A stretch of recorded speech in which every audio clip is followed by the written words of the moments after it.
SSC পরীক্ষার্থী বাচ্চাদেরকে ছেলেদেরকে নিয়ে গেলেন, যাই করলেন, ও খাজা বাবা, গাউসুল আজম মাইজভান্ডারী কেবলায়ে কাবা, এই ছেলেগুলোর এসএসসি পরীক্ষা বৃহস্পতিবারে। অবাজান আপনার কদমে আমাদের সালাম। গাউসুল আজম মাইজভান্ডারী কেবলা কাবার এই ছেলেগুলো ওই সামনে পরীক্ষা কিবারে? বৃহস্পতিবারে আপনার দরবারে দরখাস্ত নিয়ে আসছে। কিসের দরখাস্ত? ইমতিহান মে কামিয়াবির দরখাস্ত, পরীক্ষা পাশ করার দরখাস্ত। কার কাছে? গাউসুল আজম মাইজভান্ডারী কেবলা কাবার কাছে। নাউজুবিল্লাহ। আপনার কাছে দরখাস্ত দেওয়ার জন্য আপনার কাছে এসেছে। ভুল ত্রুটি মার্জনা করে তাদেরকে একটু কামিয়াবি করিও, ইমতিহান মে কামিয়াবি। ভুল ত্রুটি মার্জনা করি, ছেলেগুলোর একটু পরীক্ষায় কামিয়াবি করে দিয়েন। কত বড় শিরিক, কত বড় কুফরি!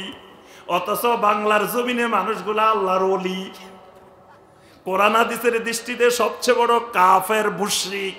বাংলার জমিনের মানুষের কাছে বিরাট বিরাট আল্লাহর ওলি। কুফর বুঝে না, শিরিক বুঝে না, তো এদের কাছে তো এরাই ওলি হবে।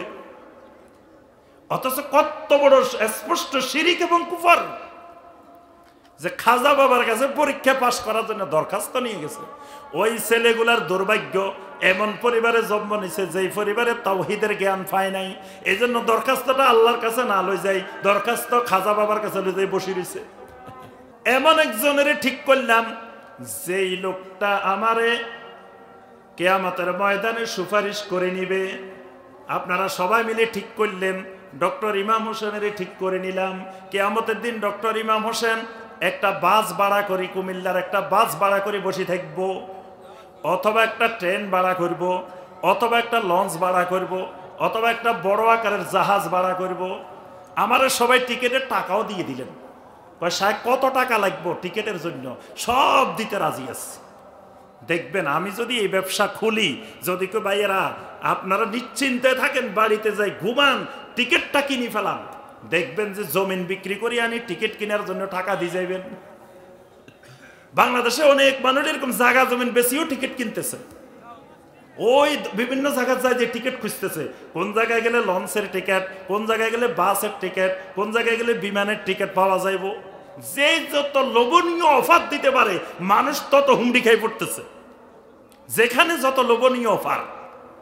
তাইলে এইরকম কারণে যদি সুপারিশের জন্য, শাফাআতের জন্য নির্ধারণ করেন, এটার নাম কুফরি। এটার নাম কি? কুফরি, ঈমান নাই।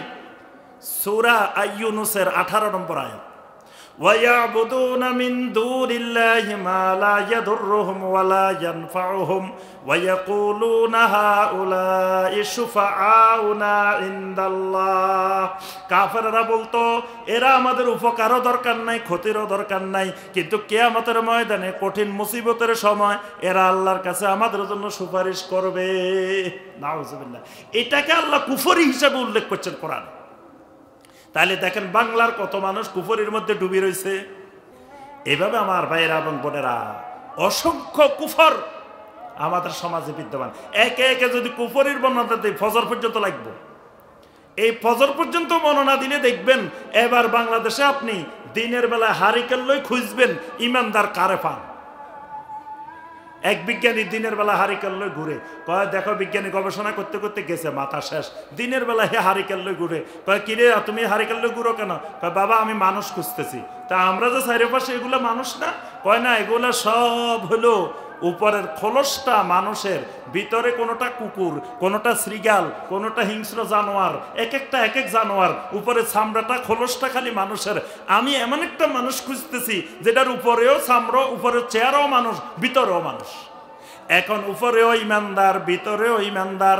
দিনের বেলা হারিকেন লই খুঁজি খুঁজি বাইর করতে আপনি একটা পান কিনা দেখেন, যদি কুফরি বুঝেন ভালো করে দেখবেন যে সব কুফরির মধ্যে ডুবে রয়েছে।